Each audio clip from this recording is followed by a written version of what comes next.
What up, Razzballers? Welcome back to the program. It is playoff season. Week 15 is among us. For most of us, the fantasy football playoffs have started.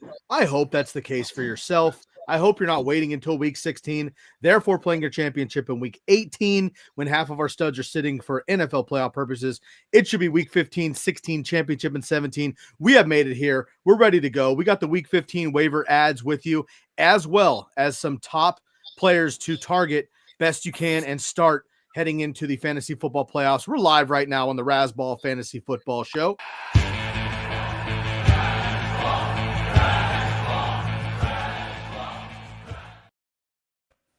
Good evening, everybody. I'm your host, Scott Guasco, SKYGUASCO, joined by Maddie Stiles up in the top. That's Stiles08, and Davey Cruz pinch hitting for Jefferson this evening. That's Cruiser 128. Fantasy football playoffs are among us. We're excited to get you that hashtag Razzball title. You can find everything on X at Razzball NFL. You can also, of course, find us here on the YouTube channel. Hit that bell and subscribe so you don't miss any of our shows all week long. Those shows are also repurposed for you on the podcast side, anywhere you listen to your audio, as the Razzball Fantasy Football Podcast, and all of our articles and exclusive tools available for you for free for the rest of the season and off season at football.razzball.com. Jefferson had the takeaway article dropped yesterday. Matt had his waiver article dropped this morning. As we know, already over 20 comments. Matt's still batting 1,000 on replies. So if you do ask a question on that, you're going to get a reply. Davey Cruz has got his articles coming up this week as well. Gentlemen, it's playoff time. I mentioned in the top of the show here, hopefully everybody's like in the quote unquote wild card round this week and not waiting for another week. Quick thoughts on a double championship week. More and more of my leagues are starting to add that. So you get week 1 now, week 2 next week, and then the championship week 1 is 17, week 2 is 18. Kind of evens things out maybe for teams, so you don't just get like a lucky situation. It's more of the better team usually comes out on top. Quick thoughts here. First of all, let us know just how many of your teams in general have made it on to the next round of the playoffs. And what do you think about the double championship weekend? Maddie, I'll start with you. Good evening. Good evening. Not a fan.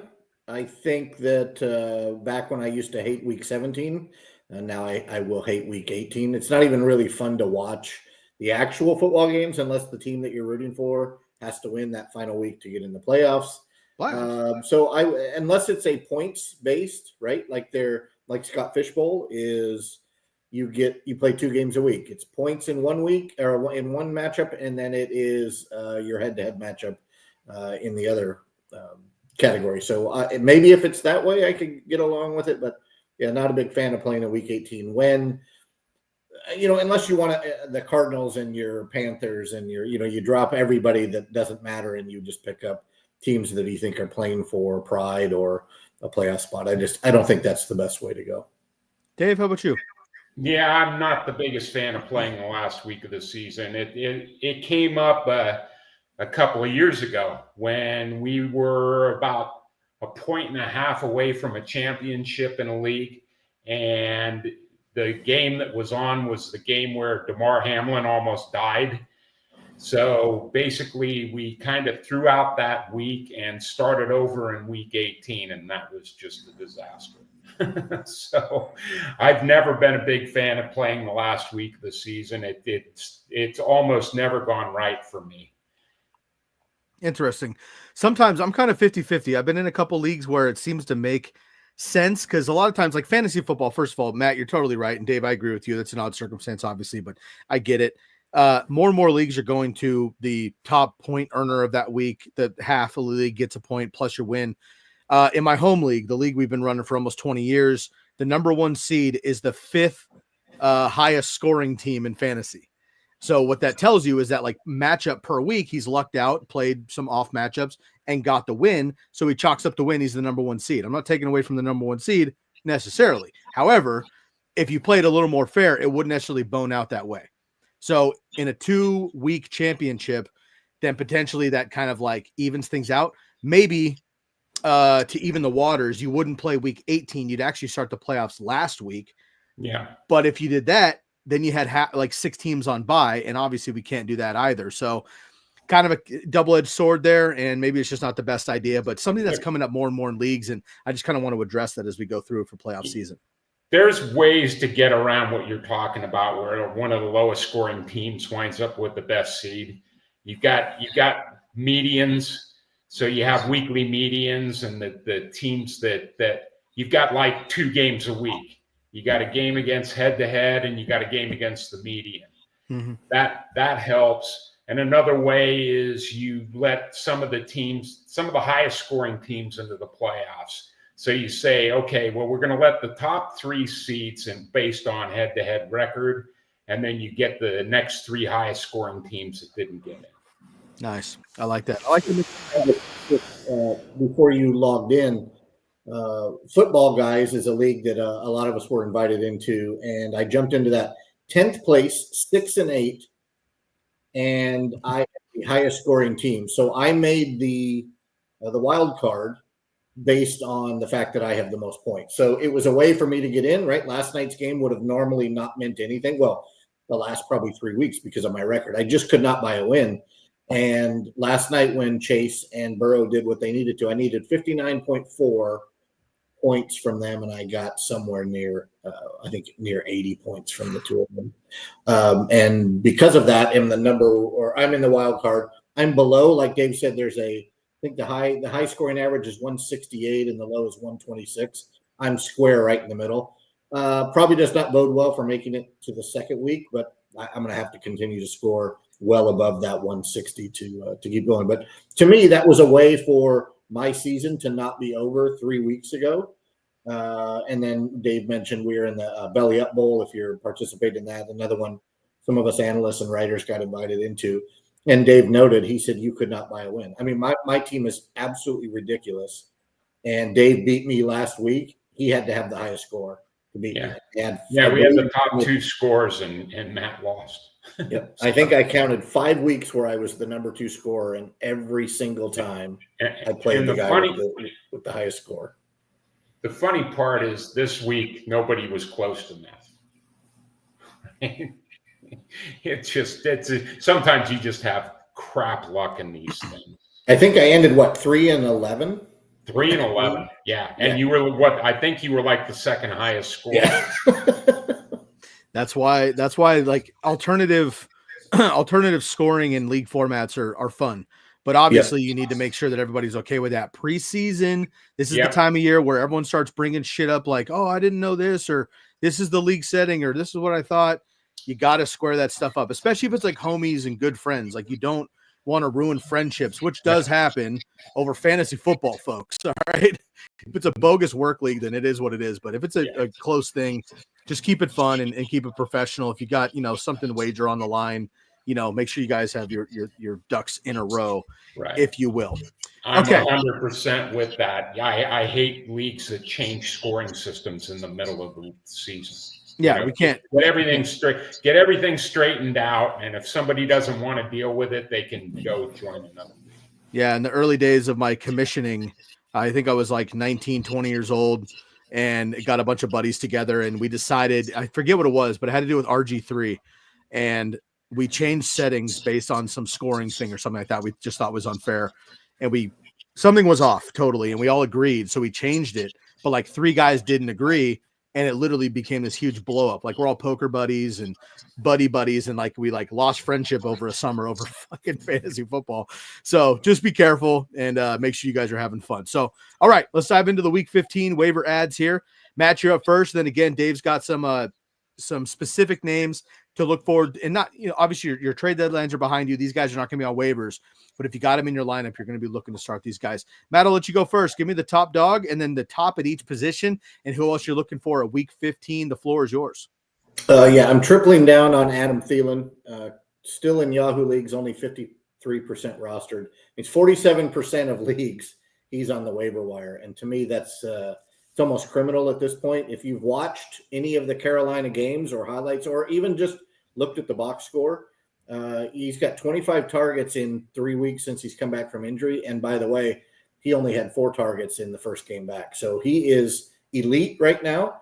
He's averaging 100, I believe it's 101 yards and a half a touchdown over the last 2 games. And for people that need a wide receiver off the wire, somebody that may roster a player like Debo that we have absolutely lambasted on this show, Thielen is a better start. Thielen is probably a better start than DK Metcalf right now.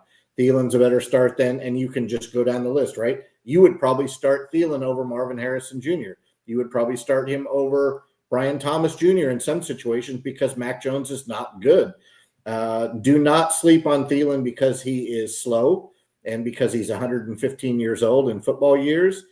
He is my top dog again, and that's second week in a row. I'm tripling down because I spoke about him 3 weeks ago.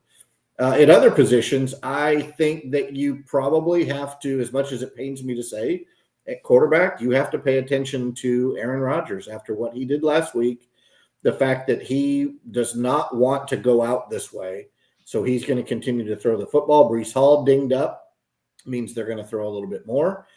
They don't have a nasty schedule down the stretch. And if you want a really soft schedule at quarterback, consider Bryce Young, but I don't know that any of us have the wherewithal to roster up and start Bryce Young in our playoffs, much less our championship. But boy, wouldn't that be a thing to brag about to your buddies later if you can ride Breece Hall to a championship. And by the way, what if you have the Bryce Young, Adam Thielen stack to win the championship? Nice. Nobody could talk to you. You would own that league forever.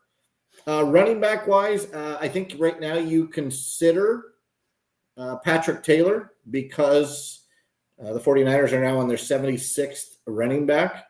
And it's crazy that the luck that they've had. By the way, they just blew the doors off the Chicago Bears, and they don't have any healthy players outside of George Kittle, really. Well, and George Kittle's been dinged too. So it was amazing. They dropped 38 points on the Bears. The Bears are awful. I revel in the fact that I get to mention that at every turn.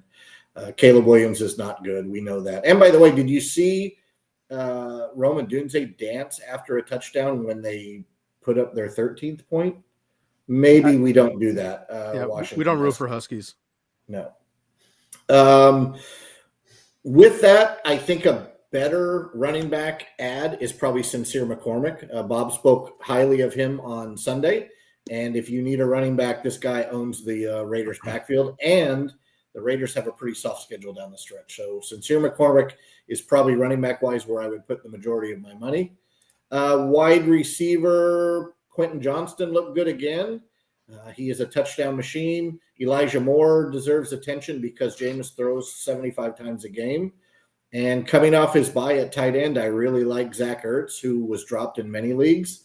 And if you really want to dig in the bottom of the barrel, Jawan Johnson. And if you want to go all the way down to the trashiest of trashy ads, how about the guy with 2 T's at the end of his name, Stone Smart, with Will Dissly being injured? So a lot of names out there. Well, there's not as many names as there should be out there because there's been so many injuries this year. But those are some names that I consider. They're all in the article amongst others. So feel free to read it at Razzball NFL and let me know what you think. Love it. Stone Smart. Nice. I like to listen to those games on the radio. I just like Matt Money Smith, who's the analyst for the Chargers on the radio. He just does a great call and just Stone Smart. He likes to scream it out. I like to hear the enthusiasm. Matt, you got me all flush on the Bryce Young, Adam Thielen stack idea. I mentioned Bryce Young a couple weeks ago when we were talking about quarterbacks heading into the playoffs, and I mentioned like you probably don't need to get him, you probably won't get him, whatever. But just keep an eye out in case you're in a dynasty league. At that point, that was at the bye week. Since then, QB 14 and QB 8, solid. QB 20 last week, not great. But when you consider they're one of the worst teams in the NFL, he's been the worst quarterback in the NFL up until the last 3 weeks after the bye. And they played the best defense in the NFL in Philadelphia. That was a hell of a performance. And I think he's turning the corner, hopefully, and looking at next year. So he's got Dallas, which we just saw. I mean, Burrow and Chase are obviously Bryce and Adam Thielen are not on that level, but they just blew up Dallas. Then you got Arizona. Both those games are in Carolina, and then Tampa Bay in the championship, who he was QB 8 against, which is his best performance of the season. So and he's better today than he was then. Absolutely. And so yes, you would have to have some serious stones and be smart to do it. However, the crazier things happen in the NFL. We mentioned it last week. I'll mention it again. The number one tight end on the championship week last year was Jawan Johnson, right, with Derek Carr. So things pop off in the fantasy playoffs. Guys come alive. I think Beanie Wells won a few championships down the stretch a few years ago. So keep an eye out for some of those sleepers, at least in DFS. You can throw them out there if you don't put them in your daily leagues. All right, Matt's article is available at football.rasball.com. You can check out all the waiver ads there and make sure you beat your waiver ad for next week. And by the way, if you're one of these awesome teams that has a bye this week, don't get arrogant and forget the waiver wire. You're still playing defense, and you're preparing for next week. Also, if you're one of the teams in the hunt, like you're a 6 seed, a 5 seed, a 4 seed, you're playing this week to next week, make sure you keep an eye on the waiver wire, because some of these big time names are going to get dropped for various reasons, and you might be able to pick those up. And also keep an eye out for some of these guys that were off of that 6-team bye week last week. So keep an eye out there. All the articles available at football.rasball.com. All right, Dave, your turn. Who are we looking for in the playoffs? Who are some of your gold nuggets? Yeah, a couple of things. Number one, even though you're on bye, your NFL players aren't. So Sky's point about the waiver wire is you could still have injuries happen this week, even though your fantasy team isn't playing. And to Matt, bravo on Adam Thielen. I had him in Scott Fishbowl. He was on my bench. Me and Thielen will be sitting on the bench together in week 15 because I exited Scott Fishbowl this week. Anyway, for players for this week, starting in the playoff, a little bit deeper dive, not bottom dive, but deeper than normal. Nobody needs to be told to start Jalen Hurts or Derrick Henry. My quarterback this week is Tua Tagovailoa against the Houston Texans in Houston. It's a pretty high over-under, 46.5 last I saw. Point spread's pretty close, 2.5. Last 4 games, Tua's had 325.3 yards per game, 11 touchdowns, and no interceptions. And that includes a road game in Green Bay on Thanksgiving where it was very cold, where the narrative is the Dolphins don't do well in the cold. He had 29.2 points in that game in a 6-point touchdown league. Houston's been giving up the second most PPR points per game to wide receivers the last 6 weeks, and I know that thanks to the great Rasball defense slot versus wide tool. Their defense isn't very scary against the pass.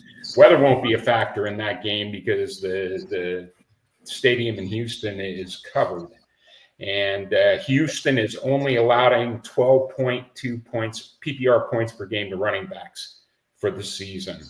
Tua is ranked number 12 on Rasball rankings, but Rudy only has him for 1.5 passing touchdowns and still around 21 points. I think he can do better than 1.5 passing TDs. I think he can eclipse that.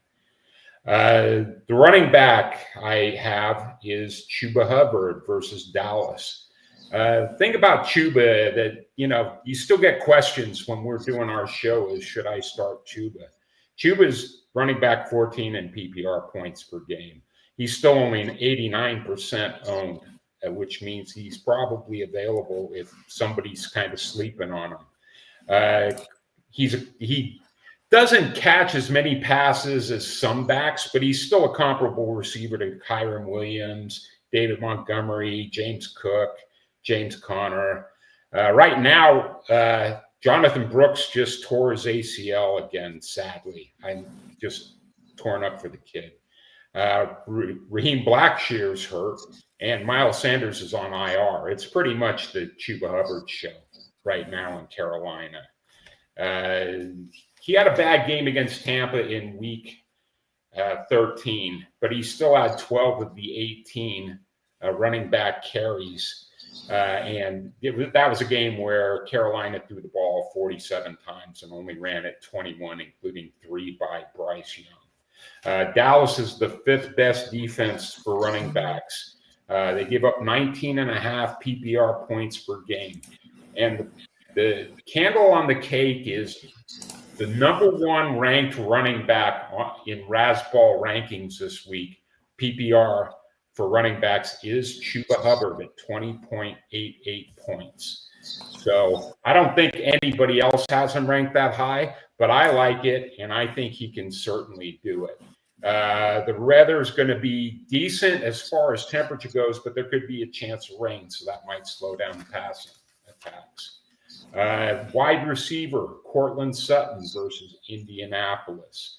Since week 7, he had a goose egg in week 7 against New Orleans. In 6 games since, he's averaging 9.5 targets, 7 receptions, just under 95 yards and half a touchdown.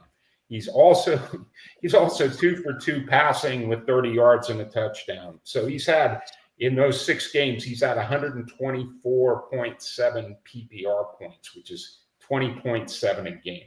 He's also only owned in 89% of leagues. Indianapolis allows 21 PPR points per game out wide in the last 6, which is about average for the league, but it's still pretty good. And Cortland Sutton is the big dog among their wideouts. He's ranked number 10 among wide receivers on Razzball at 16.47 points. My tight end is a little bit deeper. I'm going to go with Hunter Henry at Arizona. He's only 40% owned, so he could be in Matt's column real easily. He's actually number 8 in targets per game among tight ends this year.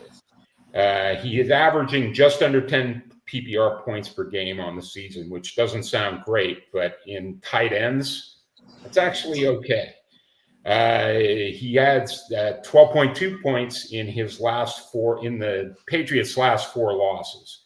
They had a blowout win in there against the Bears, and he just didn't really do much in that game, but they didn't throw the ball a lot.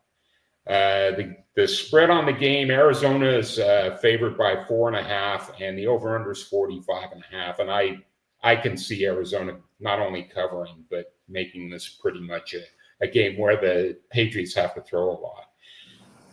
Arizona is 7th best against tight ends, but in the last 6 weeks, nobody has funneled more to the slot among receivers than the Cardinals, and they're funneling 54% of PPR points are going to slot receivers, and that's where a tight end like Hunter Henry lives. So I like Hunter Henry this week. I like it, Dave. Can you just give us the names of the players again for each position? Yep. Quarterback, Tua Tagovailoa.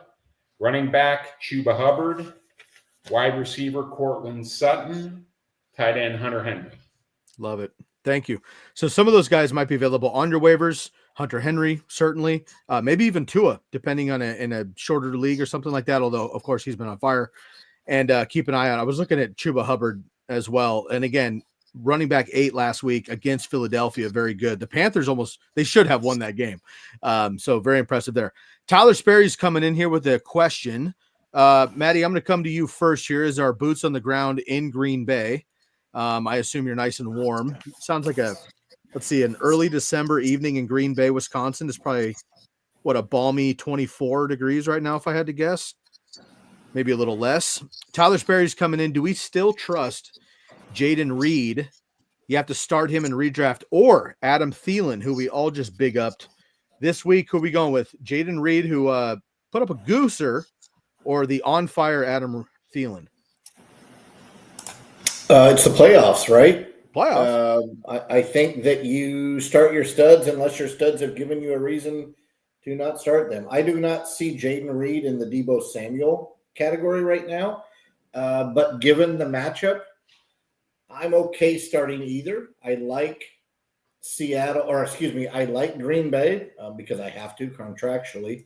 But the Seahawks on the road just held they put up 30 against the Cardinals and held them to 16, was it? Something like that. The Cardinals did not put up a lot of points, but I think the Green Bay offense is a little bit different than Arizona. I think that they can run first and that's what they're doing, right? They are riding Josh Jacobs as far as they can ride him. I like when receivers put up a goose egg for them to rebound the next week because the coach reads the papers too. Well, the papers. Matt, they how read. what the hell's the papers? Old enough. Jeez. What is this? What is this guy? The papers. He's whipping out publications, man. He'll show you.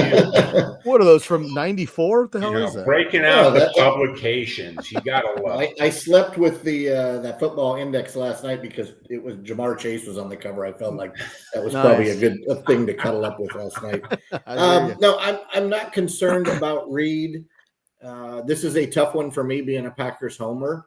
I would probably start Reed comfortably. I'd like to know who else you have to make that decision over. If it comes down to Reed or Thielen, I will not argue with you if you start Thielen. I see a rebound coming for Reed, but Thielen is the number one target for Bryce Young. But remember, Dallas returns 3 of their DBs last night. They got torched at the end, but they were okay. They gave up, stuff in the middle of the field, but they weren't getting the receivers were not getting behind them all night. That leads to Thielen being valuable because Thielen's not going to get behind the defense anyway. So, but Dallas has those 3 good DBs, but I don't know. For me, I should probably abstain. I'll act like a senator and not be in the room for the vote. So. I don't have a problem with either player. I won't argue against Thielen. So, Dave, get me off the hook here. Yeah, I sent out a tweet today that said, unfortunately, Jaden Reed had an accident and sat in some super glue because his butt is fastened to my fantasy bench after that performance last week. That was almost a disaster for me in so many games. I'm sure I'll get him back up out there sometime. But right now, if I have a decent body and I kind of put Adam Thielen in that category, I'm probably going to start him. I'm not real, I love Green Bay as a team, and I love them as an offense. I'm not real crazy about dealing with their wide receiver situation in managed leagues. I think they're much better dealt with in best ball. So that's just kind of my feeling on that situation. Yeah, I think you're right. If I get away from being a homer, the smarter start is probably Adam Thielen. Now, Reed being super glued to your bench is not Reed's fault as much as it is game script and play calling. So that's more about Josh Jacobs being really good last week and Matt LaFleur calling the plays that he did call. So Reed is still healthy. Reed is still good. Reed still does what he does, but 0 touches is strange. It's an aberration. Yeah, he didn't have a target after the second series. Yeah, right. Very weird. So, I kind of dissect that game in my column tomorrow since I made Reed my start of the week last week. It's hard, man. It's hard. I was just looking ahead to this weekend weather. Now, of course, we're 6 days in advance here, but this weekend's weather up in Seattle. I'm in the Northwest. I basically lived in a cloud for literally 10 days. It's unbearable. Seattle will be raining on Saturday, but not so much on Sunday. The game is Sunday night for the Packers and the Seahawks. So shouldn't be too much weather up there, but I wanted to look ahead this time of year. I'm actually going to go Adam Thielen, and I feel pretty good about that. Just his consistency, assuming you're in a PPR league, Tyler, he's gotten 11 and 12 targets in the last 2 games. It's ridiculous. And even if he does the old Jason Witten and just runs a 10-yard curl and catches the ball and falls down, he could end up with 100 yards and he might score as well. So I like that a lot.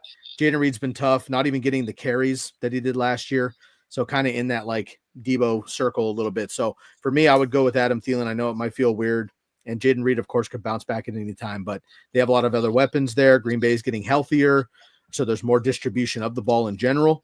Not so much for the Panthers. So I'm going to go with Thielen on that one. Okay, Marius, we got a question for you as well. I have a buy in a 16 team. Anyone worth a pickup 2 weeks from now? So again, we're looking ahead. Charbonnet still have value, or should I grab Patrick Taylor? Matt, I'll start with you on this. What do we know about Kenneth Walker, right? That's all. That's what it comes down to. If Patrick Taylor is worth absolutely zero if Kenneth Walker doesn't play, right? That means Charbonnet's worth way too much. Patrick Taylor might get touches, should get touches, but it could be the guy that they just picked up from the Jets practice squad. Who wants to try to pronounce that name? Oh, that's my boy, Ibanaka. Ibanaka, right. So Anaconda. Ibanaka. Yeah. My anaconda. Don't want none unless Jennifer I got Lopez. buns, Hans. Yes, from the movie Anaconda with Ice Cube. Very nice. Oh my God, great film. Also, John Voight was in that film. Based on a true story, if I remember correctly. Yes. No, that was Snakes on a Plane. Oh, Snakes on a Plane. Deep Blue Sea. Okay, go ahead, Matt.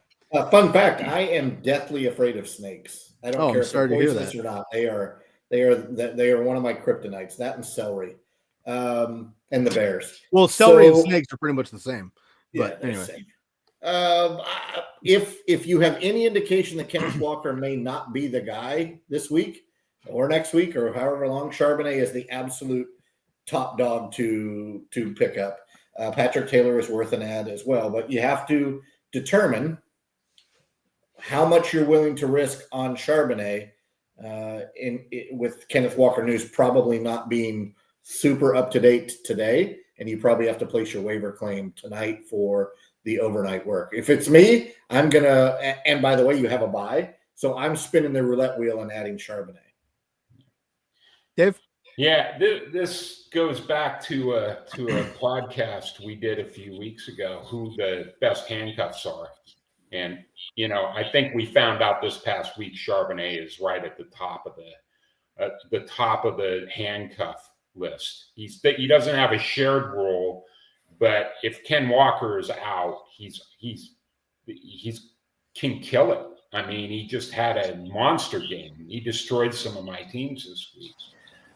So Charbonnet should be on rosters. I mean, unless they're super, super shallow. So as far as Patrick Taylor goes, I don't even know how he's almost got to be the guy if Guarendo can't play this week, because they just signed Keyshawn Vaughn. He's still on the practice squad. They just signed Anaconda. And even if you look at the depth chart, Keyshawn Vaughn on the practice squad is ahead of Anaconda. So, you can't even say right now that Patrick Taylor is going to be the guy. So I would I like grabbing Patrick Taylor in deeper leagues as a what if pickup. If he gets the job, he's definitely got value. But I know Charbonnet's got value if Ken Walker's out. If Ken Walker's not out, he still has some value, just not nearly as much. Yeah, I got to go Charbonnet just with what we saw. Patrick Taylor's fine, but who knows? The Niners are just tough anyway. Right now, Rams are playing well.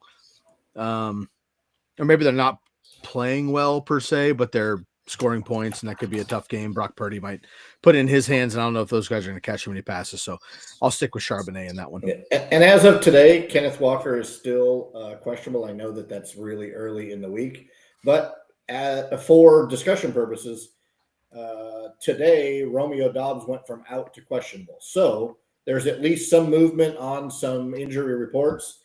So a full queue for him today and no update, which means Seattle is not saying he did or did not practice. It's just kind of mum is the word right now. They do have until Sunday night. It's the Sunday night game at home in Seattle. So there's no traveling, right? So Kenneth Walker is not going to be in an airplane. There's no issues with any of the travel. He will be at home. He will have his team doctors in place. So I still lean Charbonnet, but I would say watch this until you absolutely have to place that claim and put the backup bid for Patrick Taylor. Right? Yeah. If you bid $10 on Charbonnet, bid $9 on Patrick Taylor, or bid 10 and just have him as the lower priority. Yeah, and as far as the Seahawks don't even have a formal practice until tomorrow for this week, and I would try to grab Patrick Taylor. I mean, you're going to see him probably you're going to at least see him Thursday night. if you need him a week from now or 2 weeks from now, now's a good time to grab him and have him on your roster, just in case he does real good against the Rams this week. I mean, Shanahan does like to, grab a guy and ride him if he can. Yeah, I mean, kind of like Bob. Hey-o. Next man up is, in football terms, that's next man up. That's what we call it. Yeah. Well, you could also tune into us on Sunday mornings, 2 hours before your kickoff, for the Sunday Live Start Sit Show. Marius, we appreciate you, buddy. Tyler, you as well. Thank you guys for tuning in. Hope everyone has a great week. We know that, look, hopefully, all of our Razzball listeners and viewers are in to our Week 15 fantasy football playoffs. And if you are not, you're welcome to still obviously stay with the program. We're going to start diving into some dynasty stuff. We're going to have some DFS stuff for the playoffs. So make sure you check in with that as well. Again, all of our articles available at football.razzball.com. The YouTube channel and podcast are available to you for your viewing and listening pleasure. That's the Razzball Fantasy Football Show on each respective platform.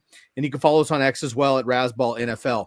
You can also follow my good friends here, Dave Cruz at Cruiser128, Matt Stiles at Stiles08, and Sky Guasco, myself. Oddly enough, gentlemen, 8 has been kind of my number. I wore 8 for like 15 years in a row in baseball because of Cal Ripken and some other players.